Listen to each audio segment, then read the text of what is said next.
নমস্কার। পাঁচমেশালি গল্পে সবাইকে স্বাগত। আমি বন্দনা। আশা করি সকলে ভালো আছেন। আজ আমি পাঠ করে শোনাব বিভূতিভূষণ বন্দ্যোপাধ্যায়ের লেখা একটি ছোট গল্প, দ্রব্যময়ীর কাশীবাস। দুদিন থেকে জিনিসপত্র গুছোনো চলল। পাড়ার মধ্যে আছে মাত্র 3 ঘর প্রতিবেশী। কারো সঙ্গে কারো কথাবার্তা নেই। পাড়ার চারিধারে বন জঙ্গল, পিটুলি গাছ, তেঁতুল গাছ, বাঁশঝাড়, বহু পুরনো আম কাঁঠালের বাগান। দ্রব্য ঠাকুরনের বাড়ির চারিধারে বনে বনে নিবিড়। সূর্যের আলো কস্মিনকালেও ঢোকে না। তার ওপর বাড়ির সামনে একটা ডোবা, বর্ষার জলে টইটুম্বুর। দিন রাত সাঁকো সাঁকো ব্যাঙের একঘেয়ে ডাক। দিনে রাতে মশার বিনবিনুনি। দ্রব্য ঠাকুরনের নাতি বললে, ঠাকুমা, সাবু আছে ঘরে না বাজার থেকে আনবো? দ্রব্য ঠাকুরনের কণ্ঠস্বর অতি ক্ষীণ শোনালো, কারণ আজ 2 মাসকাল তিনি ম্যালেরিয়ায় ভুগছেন। পালা জ্বর ঘড়ির কাটার নিয়মে তা আসবে একদিন অন্তর অন্তর, ঠিক বিকেল বেলাটিতে। দ্রব্য ঠাকুরন পুরনো কাঁথা লেপ চাপা দিয়ে শুয়ে পড়বেন। উফ আহ করবেন, জ্বরের ধমকে ভুল বকবেন। ও বাড়ির 9 ঠাকুরন এসে জিজ্ঞেস করবেন জানলার কাছে দাঁড়িয়ে, বলি, ও দিদি, অমন করছো কেন? জ্বর এলো নাকি? আর নব মলি বাঁচি, নিত্যি জ্বর। ওরে, হাত পা কি কামড়ানোটাই যে কামড়াচ্ছে, একটু উঠে হেঁটে বেড়াতে দেবে না। এ কি কাণ্ড! হ্যাঁ গা। পরে বিনতির সুরে বলবেন, নব নক্ষী দিদি, শীত তো আজ ভাঙলো না। কাঁথা গায়ে দিয়েছি, নেপ গায়ে দিয়েছি। তুমি ওই বাঁশের আলনার পুরনো তোষকটা পেরে আমার গায়ে দিয়ে দাও যদি, দেখো দেখি। চেপে ধরবো? হ্যাঁ দিদি। ধরো নব, চেপে ধরো, আমার হয়ে গেল। ভয় কি? অমন করো না। ছি, টেবু আসবে চিঠি পেলি, কানু আসবে, বিন্দে আসবে, তোমার নাতিরা বেঁচে থাক। অমন সোনার চাঁদ নাতি সব, ভাবনা কি তোমার দিদি? কেউ আমাকে দেখে না নব। কেন দেখবে না দিদি? সবাই দেখবে। তুমি বেশি বকো না, চুপটি করে শুয়ে থাকো। আমার গরু উত্তর মাঠে। কোথায় গরু দিয়ে এসেছিলে? জটে গয়লার অডুল ক্ষেতের পাশে। আচ্ছা, আমি এনে দেব এখন গরু। আমারও গরু রয়েছে জটে গয়লার জমির কাছে।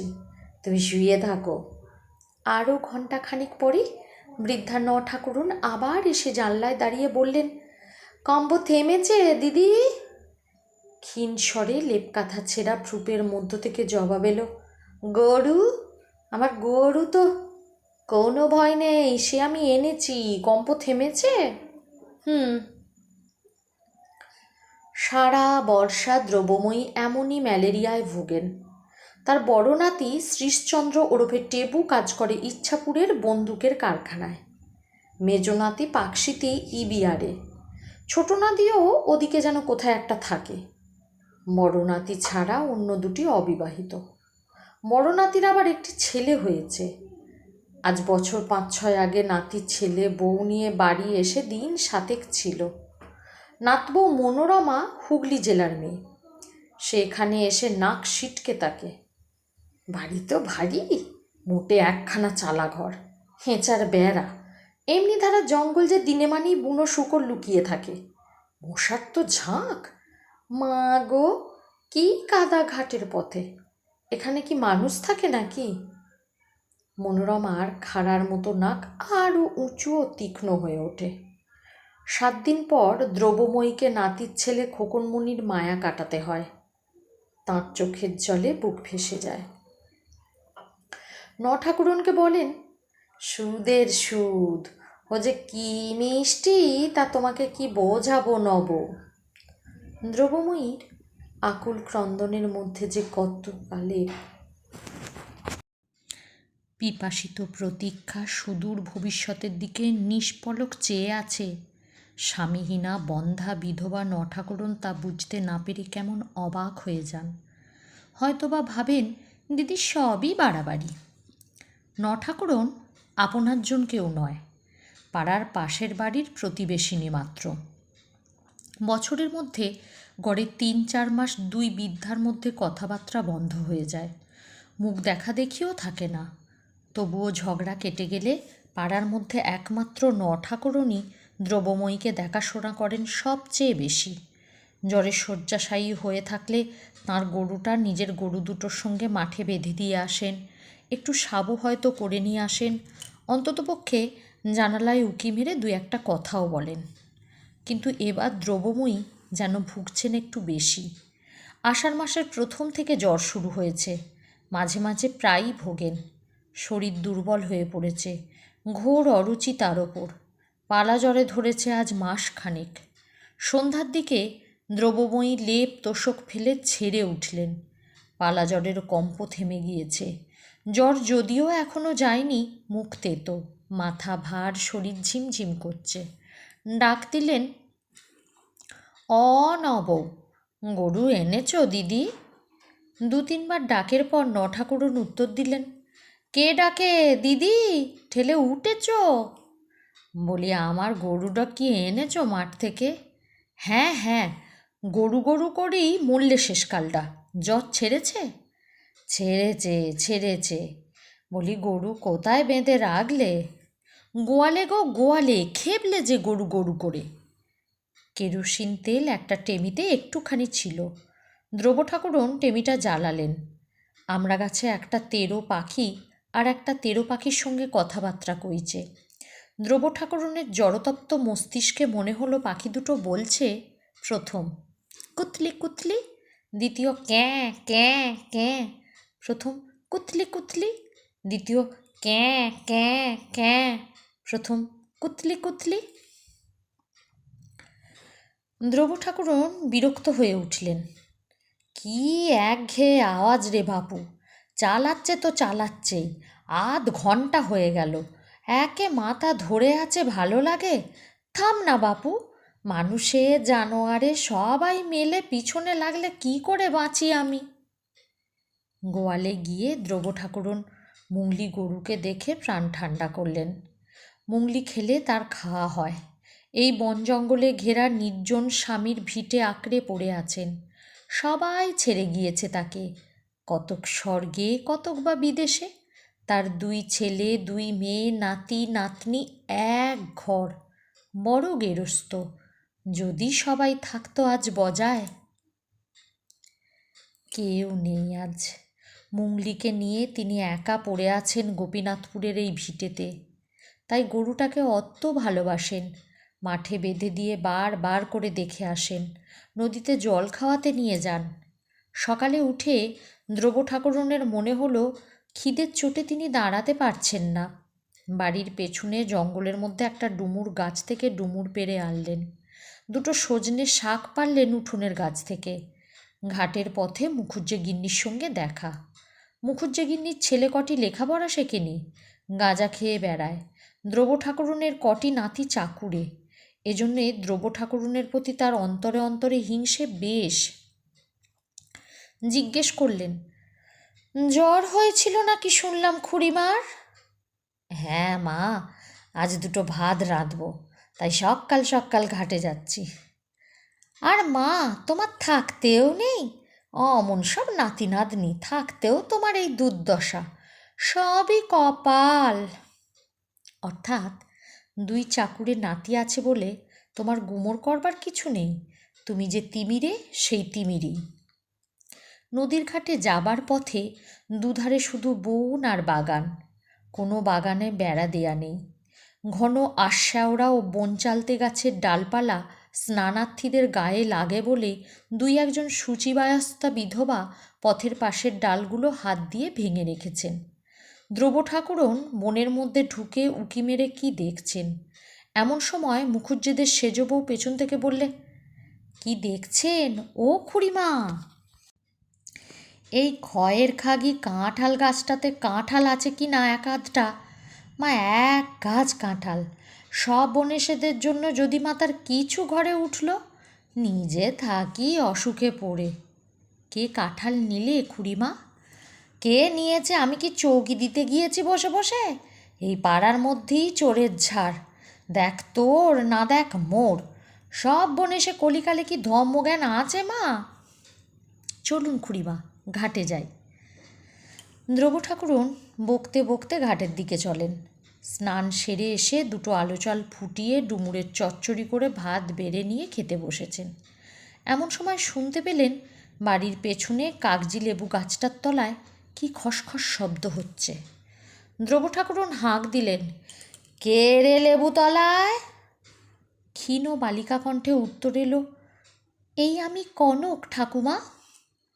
কেন, ওখানে কি শুনি? কি হচ্ছে ওখানে? বের হয়ে আয়, এদিকে সামনে আয়। একটি ম্যালেরিয়া শীর্ণ 10-11 বছরের বালিকা মূর্তি অকুণ্ঠ পদবিক্ষেপে লেবু ঝোপের আড়াল থেকে নিষ্ক্রান্ত হয়ে উঠানে এসে দ্রব্য ঠাকুরনের ক্রুব্ধ দৃষ্টির সম্মুখে দাঁড়ালো। এই আমার মার মুখে অরুচি, কিছু খেতে পারে না, তাই গিয়ে বললে, যা তোর ঠাকুরমার লেবু গাছ থেকে একটা লেবু। দ্রব্য ঠাকুরন তেলে বেগুনে জ্বলে উঠে বললেন, হ্যাঁ গা, তোর বাবা লেবু গাছ পুঁতে রেখে গিয়েছে, যা তুলে নিয়ে আয় গিয়ে, যত সব চোর নিয়ে হয়েছে। তোর মার অরুচি, তা হাটে লেবু কিনতে পারিস নে? এখানে কি তোর বাবার গাছ আছে এখানে? বালিকা চুপ করে দাঁড়িয়ে রইল। দ্রব্য ঠাকুরন আপন মনে বকে যেতে লাগলেন। অনেকক্ষণ পরে বালিকা ভয়ে ভয়ে বললে, ও ঠাকুরমা। কি রে, কি? আমি চলে যাব। কেন, তোকে কি বেঁধে রেখেছি নাকি? যা। লেবু দেবেন না? দ্রব্য ঠাকুরন চুপ করে আপন মনে বড় বড় কয়েকটি ভাতের গ্রাস মুখে পুরে দিলেন। বাঁ হাতে ঘটি নিয়ে ঢকঢক করে খানিকটা জল খেয়ে অপেক্ষাকৃত নরম সুরে জিজ্ঞেস করলেন, তোর পরনের কাপড়টা কাঁচা? ওই কলসিটা থেকে আমায় একটু খাবার জল গড়িয়ে দে দেখি। মেয়েটি তাই করলে। দ্রব্য ঠাকুরন বললেন, অরুচি কেন? তোর মার কি আবার ছেলে পুলে হবে নাকি? তা তো জানি নে ঠাকুমা। যা, নিয়ে যা, তবে একটার বেশি নিবি নে, বুঝলি? দ্রব্য ঠাকুরন খেয়ে উঠে মাদুর পেতে একটু শুয়েছেন। এমন সময় মুখুজ্জে বাড়ির বড় ছেলে অতুল এসে বললে, ও ঠাকুমা, শুয়েছেন নাকি? হ্যাঁ। কে? অতুল। কি ভাই? আপনার পিটুলি গাছ আছে? কলকাতা থেকে দেশলাইয়ের কারখানার লোক এসেছে গায়ের পিটুলি আর শিমুল গাছ কিনতে। আপনার যদি থাকে বেশ দর দিচ্ছে। না বাপু, আমার নেই। কেন? আপনার বাড়ির পেছনে হরিরায়ের দারুণ জঙ্গলে তো বেশ বড় বড় পিটুলি গাছ আছে। না, আমি বেচবো না। আসলে দ্রব্য ঠাকুরনের গাছপালার ওপর বড় মায়া। স্বামীর আমলের যা কিছু যৎসামান্য জমি জমা তা প্রায়ই জঙ্গলাবৃত এবং বড় বড় বাজে গাছে ভর্তি। জ্বালানি কাঠ হিসেবে বিক্রি করলেও এ কয়লার দুর্মূল্যতার দিনে 2 পয়সা পাওয়াও যায়। কিন্তু গাছের একটা ডাল কাটতেও তার মায়া। না খেয়ে কষ্ট পাবেন, তবুও গাছ বিক্রির কথা তুলতেও দেবেন না। একজনের শুঁয়োপোকা লাগাতে সে ডুমুর পাতা পাড়তে এসেছিল, কারণ ডুমুর পাতা দিয়ে শুঁয়ো লাগা জায়গাটা ঘষলে শুঁয়ো ঝরে যায়। কিন্তু দ্রব্য ঠাকুরন তাকে ডুমুর পাতা পাড়তে দেননি।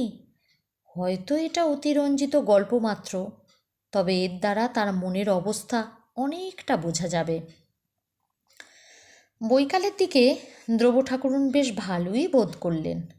পাড়ার এক প্রান্তে জঙ্গলে ঘেরা বাড়ি, বড় কেউ এদিকে বেড়াতে আসে না। এক ঠাকুরন ছাড়া কেউ উকি মেরে বড় একটা দেখে না। দ্রব্য ঠাকুরন কিন্তু লোকজন, আড্ডা, মজলিস প্রভৃতি ভালোই বাসেন। কেউ এসে গল্প করে, এটা তার খুব ইচ্ছে। কিন্তু ও বেলার সেই বালিকাটি ছাড়া বিকেলে আর কেউ এলো না। সেও এসেছে নিজের স্বার্থে। ঠাকুরমা, একটা লেবু দেবেন? কেন রে, কেন? ওবেলা লেবু ওবেলা ফুরিয়েছে, এবেলা একটা দরকার। মা বললে, আচ্ছা আয় উঠে বস একটু। বালিকাটি অনিচ্ছা সত্ত্বেও এসে বসে, নয়তো লেবু পাওয়া যায় না। বুড়ির কাছে বসতে তার ইচ্ছা হয় না।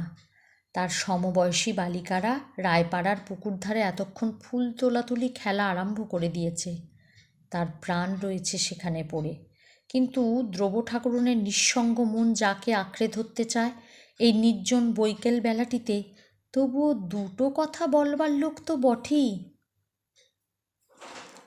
দ্রব ঠাকুরন আপন মনেই বকে চলেছেন নাত বইয়ের মন্দ ব্যবহারের কথা, নাতির ছেলে খোকনের অলৌকিক গুণাবলী, ছোট নাতি পরেশ তাকে কী রকম ভালোবাসে, এই ধরনের নানা কথা শুনতে শুনতে ক্ষুদ্র শ্রোতাটির হাই ওঠে। সে করুণ স্বরে বলে ওঠে, ঠাকুমা, মা সাবু চড়িয়ে আমায় বললে লেবু নিয়ে আয়, বেলা যে গেল। হ্যাঁ হচ্ছে হচ্ছে, তারপর শোন না। মা বকবে, লেবু নইলে সাবু খেতে পারবে না যে। আচ্ছা শোন, তারপর খোকনমণি সেই পেয়ারা তো খাবি, কিছুতেই ছাড়ে না, ওর মাও দেবে না। বড্ড হেজল দাগড়া মেয়ে ওর মা। আমি বলি, বউ যাচ্ছে খেতে, এক টুকরো ওকে দাও না। তা আমায় বললে, আপনি চুপ করে থাকুন, আপনি কি বোঝেন ছেলে মেয়ে মানুষ করার? একালের মাও অন্য রকম, আপনাদের সেকাল গিয়েছে। আমি জানি নে ছেলে মেয়ে মানুষ করতে, তবে তুই তোর বর পেলি কোথা থেকে রে আবাগের বেটি? আমি এবার যাই ঠাকমা, লেবু একটা। আচ্ছা তা যা নিয়ে একটা লেবু। শুনলি তো সব কাণ্ড কারখানা, দিদি শাশুড়ি বড্ড মন্দ রে। এমন সময় বাড়ির বাইরে একখানা গরুর গাড়ির শব্দ শোনা গেল। খুকি কৌতূহলে চোখ বড় বড় করে বললে, ও ঠাকমা, কে যেন এলো গাড়ি করে তোমার ওই তুততলায়, গাড়ি দাঁড়ালো যে তুততলাতে। বলতে বলতে দ্রব ঠাকুরনের মেজ নাতি নীরদচন্দ্র দুটি ভারী মোট দুহাতে ঝুলিয়ে বাড়ি ঢুকে ডাক দিলে, ও ঠাকমা। দ্রব ধর্মর করে উঠে দাঁড়িয়ে এক গাল হেসে বললেন, কানু, আয় আয় ভাই, ভালো আছিস? কানু এসে মুঠ নামিয়ে পিতামহীকে প্রণাম করলে। বালিকাটির দিকে চেয়ে বললে, এ হরি কাকার মেয়ে কনক না? ওহ, কত বড় হয়ে গিয়েছে। ভালো আছিস কনকি? নে দাঁড়া, একখানা গজা নিয়ে যা। পুটলি খুলে মেয়েটির হাতে একখানা বড় গজা দিতে সে নিঃশব্দে হাসি মুখে হাত পেতে নিয়ে দাঁড়িয়ে রইল, বড় মোটটার মধ্যে আরও কি কি জিনিস আছে দেখবার আগ্রহে। তাদের বাড়িতে এমন কেউ নেই যে বিদেশে চাকরি করে। নিতান্তই অল্পবিত্ত গৃহস্থের সংসার চাকুরে বাবুরা বাড়ি আসবার সময় কি কি অপূর্ব জিনিস না জানি নিয়ে আসে। দ্রব ঠাকুরন জিজ্ঞেস করলেন, তারপর কি মনে করে হঠাৎ যে মুড়িকে মনে পড়েছে তাহলে? বাবা, সারা আষাঢ় মাস অসুখে ভুগে ভুগে তাই এখনও কি সেরেছি বাপ? এমন একটা লোক নেই যে এক ঘটি জল এগিয়ে দেয়। ওই নবউ ছিল তাই, এত চিঠি দিলাম, না এলো টেবু, না এলো বিন্দে, না এলে তুমি। সন্ধ্যার পর ঠাকুরন খবর পেয়ে ছুটতে এলেন। গ্রামের ছেলে, জন্মাতে দেখেছেন, অনেক দিন পরে দেখে খুব খুশি। কুশল প্রশ্নাদি জিজ্ঞেস করার পর বললেন, হ্যাঁ কানু, তা তোমরা সোনার চাঁদ সব নাতি থাকতে বুড়ি এখানে বেঘুরে মারা যাবে?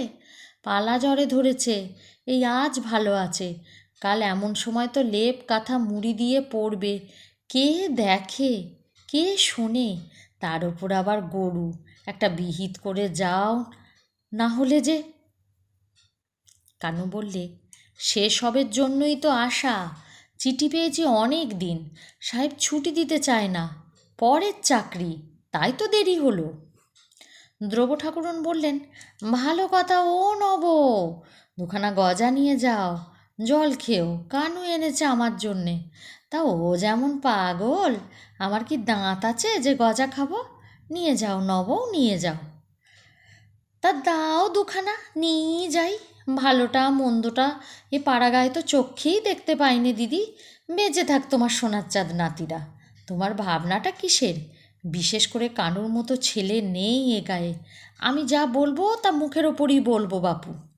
বলে নব দুখানার জায়গায় 4খানা গজা হাতে খুশি মনে বাড়ির দিকে চললেন। আর কিছুক্ষণ পরই নাতি ঠাকুরমার পরামর্শ হলো রাত্রে কানু এক মতলব ফেঁদে এসেছে। ঠাকুরমাকে সে কাশি নিয়ে গিয়ে রেখে আসবে। তার একজনকে বন্ধুর মা কাশিতে থাকেন, সে একই বাড়িতে ঠাকুরমাকে রাখবে। পরদিন সকালে নবৌ শুনে খুব খুশি। অমন সব নাতি থাকতে ভাব নাকি, তীর্থধর্ম করার সময় তো এই। তার যদি ছেলেটা আজ বেঁচে থাকতো। আজ প্রায় 45 বৎসর পূর্বে 7 মাস বয়সে ঠাকুরনের ছেলে মারা গিয়েছে। সেই প্রথম, সেই শেষ। তার আর ছেলেপুলে হয়নি। যাবার দিন দ্রব্য ঠাকুরন প্রিয় মুংলি গরুটার ভার দিয়ে গেলেন নবৌকে। বার করে মাথার দিব্যি দিলেন, মুংলিকে যেন যত্ন করা হয়। বললেন, ও গরু তোমারই হয়ে গেল নবৌ, আমায় আশীর্বাদ করো যেন কাশিতে হাড় কখানা রাখতে পারি, নাতিদের ঘাড়ের বোঝা যেন নেমে যায়। আমার বড় নাতির ভাব নাকি, তার সচ্ছল অবস্থা, লুচি পরোটা জলখাবার, তেল ঘিয়ে কলকলে করে 5 ব্যঞ্জন রান্না। আমি বুড়ি হয়েছি, ওদের সংসারে সেকেলের মতো লোকের জায়গা আর হয় না এখন। ঘরের আড়ায় শুকনো নারকোল পাতার আটি পাকাটির বোঝা জোগাড় করা ছিল। বর্ষায় উনুন ধরানোর কষ্ট বলে সুগৃহিণী দ্রব্য ঠাকুরুন সে সময়ে যা সঞ্চয় করে রাখতেন। কাশিবাস করতে যাচ্ছেন, পেছন টান থাকলে তীর্থবাস হয় না। সেসব দান করে গেলেন কতক ঠাকুরুনকে, কতকে কেউকে। কনক একটা পাকা শশা হাতে দিয়ে বললে, শসা খাবে ঠাকমা? তুই 1 বোঝা পাকাটি নিয়ে যা কোন কি, ঠাকুমাকে মনে রাখবি তো? হ্যাঁ রে। কনে অনেকখানি ঘাড় নেড়ে বললে, ঠাকুরন চোখের জল ফেললেন যাবার সময়ে। দ্রব্য ঠাকুরন ট্রেনে কোনো রকমে সুচিতা বজায় রেখে কাশি এসে পৌঁছলেন। একটা গলির মধ্যে দোতলা একটা বাড়ির নিচের তলার ঘরে কানুর সেই বন্ধুর মা কাশিবাস করছেন। পাশেই আর একখানা ছোট্ট ঘর ভাড়া নেওয়া হয়েছে দ্রব্য ঠাকুরনের জন্য। অপর বৃদ্ধাটির কাছে চাবি ছিল ঘরের, তিনি চাবি খুলে দিলেন। দ্রব্য ঠাকুরন নিজের জিনিসপত্র নিয়ে সেই ঘরে অধিষ্ঠান হলেন।